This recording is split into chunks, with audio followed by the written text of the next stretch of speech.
ఓం నమ శివాయ. మనం శివానంద లహరి నుంచి 6వ శ్లోకం చదువుకుందాం. ఘటో వా మృత్పిండోప్యణురపి చ ధూమోగ్ని రచలః పటో వా తంతుర్వా పరిహరతి కిం ఘోరశమనం వృధా కంఠక్షోభం వహసి తరసా తర్కవచసా పదాంభోజం శంభోర్భజ పరమసౌఖ్యం రజసుధీః.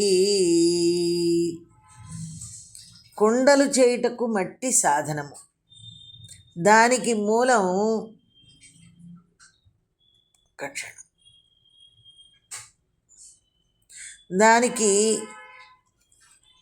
దానికి పరమాణువులు కారణం. కొండ మీద పొగ కడపడుచున్నది కావున నిప్పక్కడ ఉండును. బట్టలు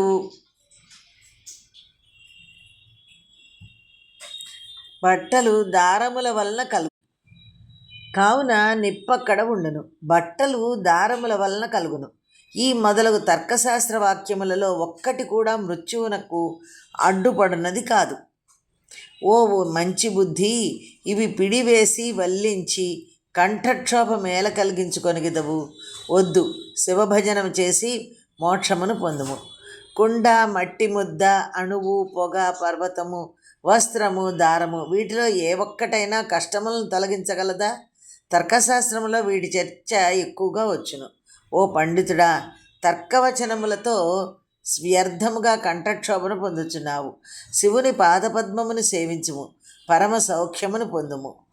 తర్కశాస్త్రములో తరచుగా ప్రస్తావించబడే మట్టి కుండ, ధూమము, కొండ, వస్త్రము ఇవేవీ నీ కష్టాలను తొలగించలేవు.